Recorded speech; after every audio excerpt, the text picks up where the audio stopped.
Welcome to the cadaveric demonstrations conducted by the Department of Anatomy, Faculty of Medical Sciences, University of Sri Javadhanpura. Today, we are going to demonstrate the anatomy of pharynx and larynx. So, this is a sagittal section, and here you can see the frontal sinuses. This is the nasal septum, and I am pointing at the little's area. Because we have opened the septum, we can see the lateral wall of the nasal cavity. In that, this is the superior turbinate, this is the middle turbinate, and this is the inferior turbinate.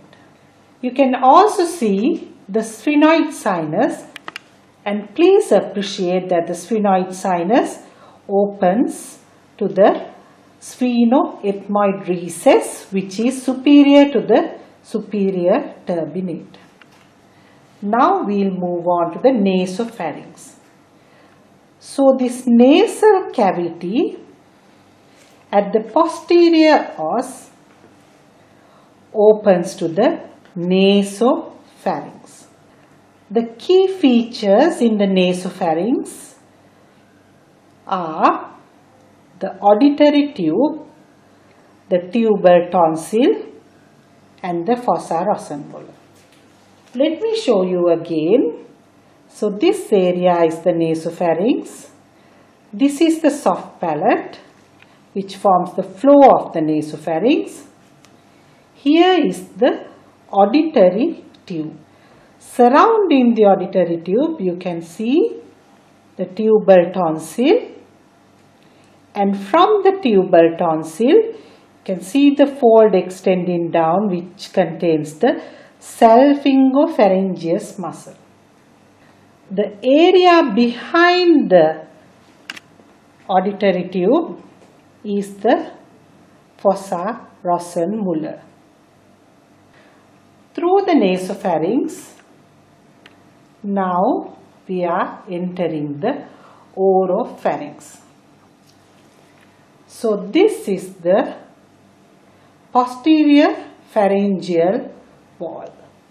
The space between the posterior pharyngeal wall and the vertebral column covered by the prevertebral fascia is the retropharyngeal space.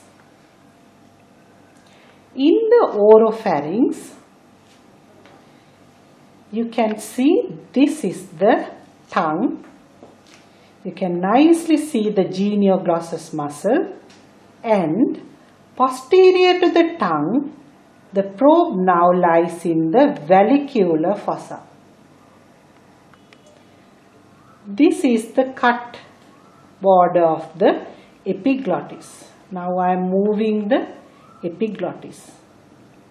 From the oropharynx, the lateral wall contains the tonsil with the tonsillar folds, but it is destroyed in this specimen.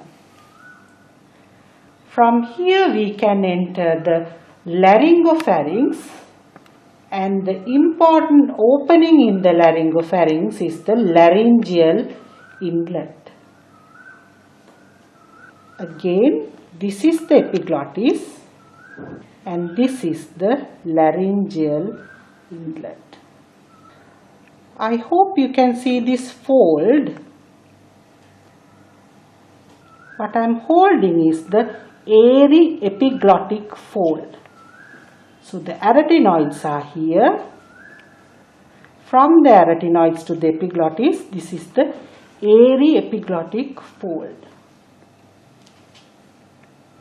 Lateral to the airy epiglottic fold, now the probe is going to the pyriform sinus or the piriform fossa.